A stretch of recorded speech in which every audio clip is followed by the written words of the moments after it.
Okay, so ito na yung airplane natin, Cebu Pacific.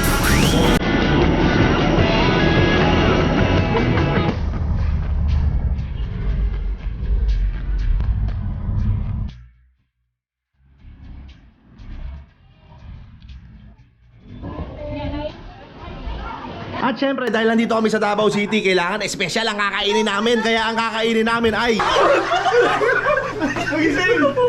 Okay, dito na yung Grab. Medyo matagal lang siya dumating. Medyo nakakainis eh. Kasi kanina pa in-accept yung booking. Kuya, ba't ang tagal mo dumating?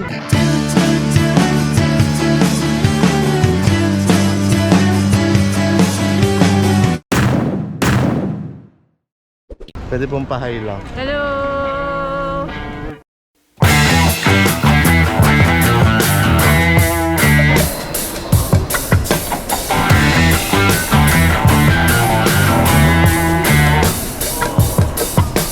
Hanggang ngayon iniisip ko kung ano pangalan nung sinama ko na yun sa vlog. Basta ano yun, malupit yun. Bahista yun ng ano, Benem Ben. Benem Ben, you know you hurt no more.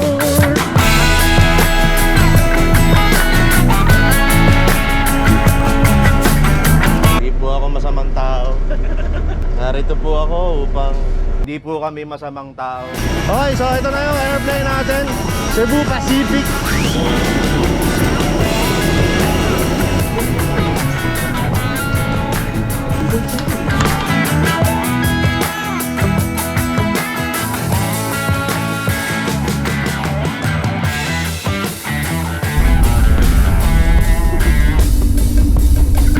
Ito na kami, Davao. Muulan pa lang. Thank you. Wow, Davao. Okay, kaya pala ang gulo ng flight namin kanina, umuulan pala. Yeah, flight lang. Hey, tara sir. Pabira. At nakarating na kami rito, no, sa tutuluyan naming kwarto dito sa Davao City. Davao City, mag-ingay! Yeah! Davao City, mag-ingay! Yeah! Ayan, sa kanan ko, Repin, Valenzuela City represent, mag-ingay para kay Jumbo. Jumbo Hotdog. Sa kaliwa ko, Repin, San Fernando, Pampanga, mag-ingay para kay Cubs Chest. Sa kaliwa ko, Repin, Bataan, mag-ingay para kay Tipsy Tata. Tayo'y mag-8-8. Ayaw nyo na. Gusto ko namin eh. Magsisimula pa lang tayo tol eh. Gusto ko namin. Woo! At syempre, dahil nandito kami sa Davao City, kailangan special ang kakainin namin. Kaya ang kakainin namin ay... Jollibee! Jollibee! Masarap ang Jollibee sa Davao. Siyempre, para kakaiba. Dinayo talaga natin to, Jollibee. Jollibee Davao. Ano pala sa'yo, no? Ano pala sa'yo, no?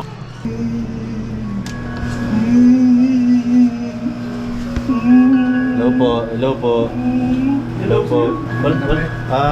Wala po yung pirmahan sa labas, no? Tinanggal muna nila eh. Tinanggal mo na. Kano ano nyo po? Ibigan ko matalik yan. Kaibigan nyo pumatalik. Bata pa. Bata pa niya. Bata pa po, no? Tsaka medyo, yung salamin, medyo madumi na, no? Ha? Okay lang, kahit madumi, masayahin pa rin yan. Masayahin ka. Bata pa. Tsaka mukhang mabait. Parang natutulog lang. Mabait talaga yan. Buti aircon naman, pero nasa kanya lang. Para po hindi siya mabulok. Oo, Tagal pa tama. po kasi hintayin yan eh. Oo, parang natutulog nga lang eh. Oh. Tsaka mukhang mabait. Ay, nabulok! Magising! Habang buhay, habang ako'y naghihintay.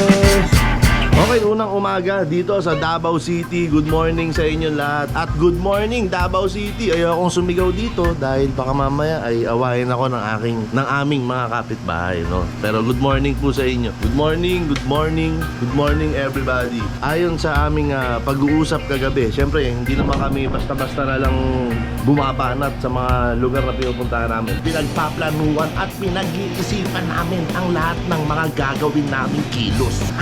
Ayon sa naging usapan namin kagabi ay wala pa kaming plan.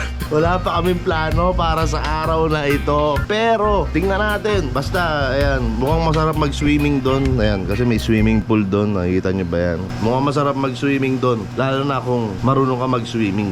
At sigurado ko, nasabik na kayo. At iniisip nyo kung nasaan yung mga kasama ko at anong ginagawa nila. Alam kong gusto nyong malaman yan. Kaya ngayon, ipapakita ko sa inyo kung nasaan ang mga kasama ko at kung ano ang ginagawa nila. Let's go! Cubs chess na tulog! Nina Maring nagluluto! Jambong nakatuwad! Tatang nakatuwad! Ano ko, Mayor? Wow! Acting na acting! Yan, so very productive kami dito sa Davao City. Yan lang. Ah!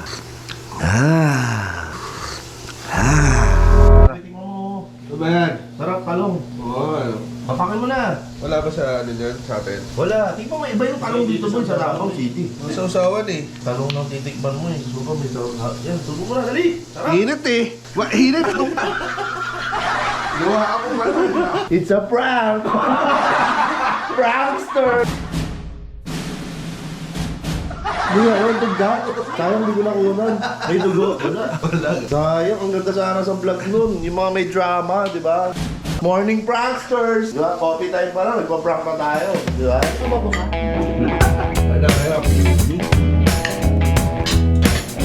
Narito ang mga itsura ng mga taong bagong kain. Mayroong nagliligpit ng mga dapat na hugasan, merong magtatapon ng mga tira-tirang pagkain, merong nagkakape sa labas, at mayroong pahiga-higa lang. At meron din namang mga tulad ko na masipag, may kusa na maghuhugas ng napakaraming hugasin.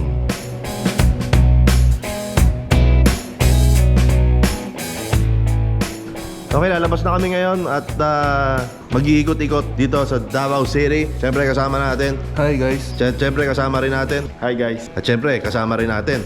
Hi 6 guys. At siyempre kasama rin natin. Wow. May bagong karakter po tayo rito mga kaibigan.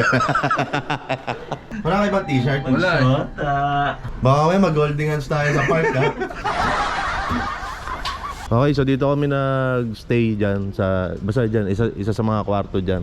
At ngayon ay dito muna kami, hihintayin namin yung Grab na nabook namin. Sasalubungin namin ngayon yung Grab para hindi na siya pumasok. Okay, dito na yung Grab na nabook namin. Medyo matagal lang siya dumating, so siguro iwa 1 star na lang namin yung review rito. Medyo nakakainis eh, kasi kanina pa in-accept yung booking. Kuya, ba't ang tagal mo dumating? Traffic. Wow! Biyahe weekend! Davao City! Pwede na kami sumakay, tol. Yan, tara, sakay tayo.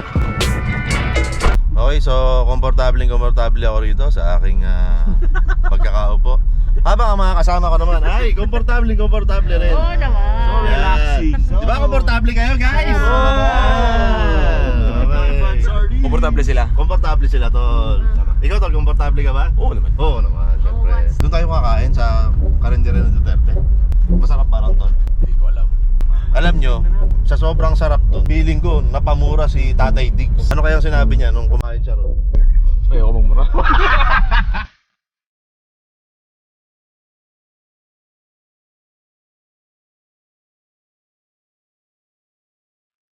Okay pa ba kayo dyan, guys? 2 hours lang biyahe natin, 2 hours lang. So, konting tiis lang, ha? Punong labas sa Davao City. Sama natin, biyahe with Ken. Yes. Yan, ang ating ever reliable Davaoenyo na kaibigan natin to. Tour guide. Tour guide. Saan tayo pupunta ngayon, tol? Sa karinderya. Karinderya. Oo. Anong pangalan ng karinderya na yan? Duterte karinderya. Yan, puntahan natin yan. Malamang itong karinderya na to, nagmumura ang presyo rito. Murang-mura lang, no? Hinulaan ko lang. Paano yung ano? Paano mura? Paano mura? 20 lang. Hello po.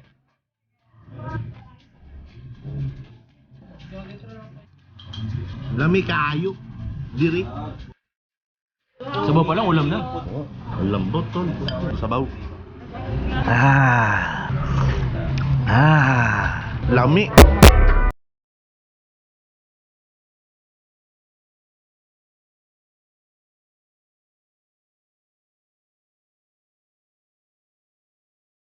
Okay, dito kami ngayon sa may City Hall ng Davao to. Parang. Tama naman, no? Tama, parang tama. Oo. Yun, no? Baka mamaya kasi hindi na ako marunong magbasa eh. Oo. So, maayos dito. Well, kadalasan naman ng mga City Hall, maayos, no? Pero dito, maayos talaga. Ewan ko kung ano mga content ko rito. Naghahanap ako ng content. Wala akong makitang content dito.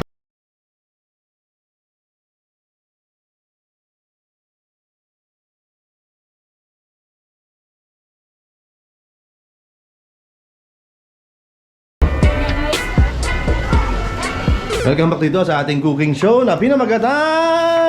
Walang panglasang Pinoy. Ayan, welcome po sa Walang Panlasang Pinoy.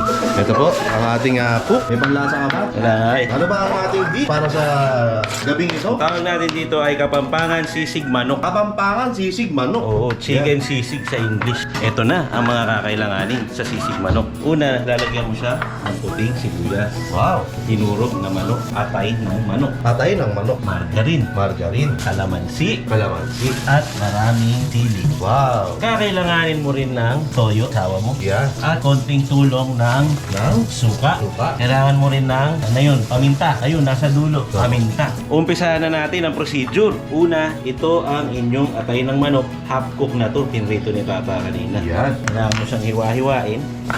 Half cook lang. Dahil ikikilaw natin to Yan. sa suka. Para ang texture niya ay parang liver spread. Yun. Yung pinapalaman sa tinapay. Yun ang magbibigay ng texture sa ating sisig. Uy. May natututunan kaya sila. Meron. Kasi yung sinabi mo na yun, sikreto na agad yun eh. Sikreto ba yun? Oo, sikreto na yun.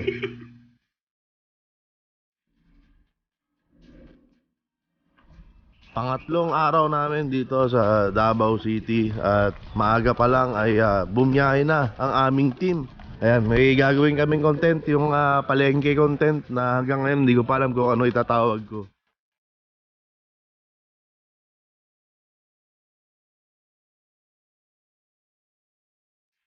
Okay, so natapos din yung shoot namin ng palengke content dito sa may Agdao Public Market dito sa Davao City. At ngayon, kailangan na naming bumalik ni Jumbo sa condo dahil magko-content naman ng Team Kalas TV ngayong araw. Kaya mo pa ba, Jumbo? Kaya. Ako pa ba?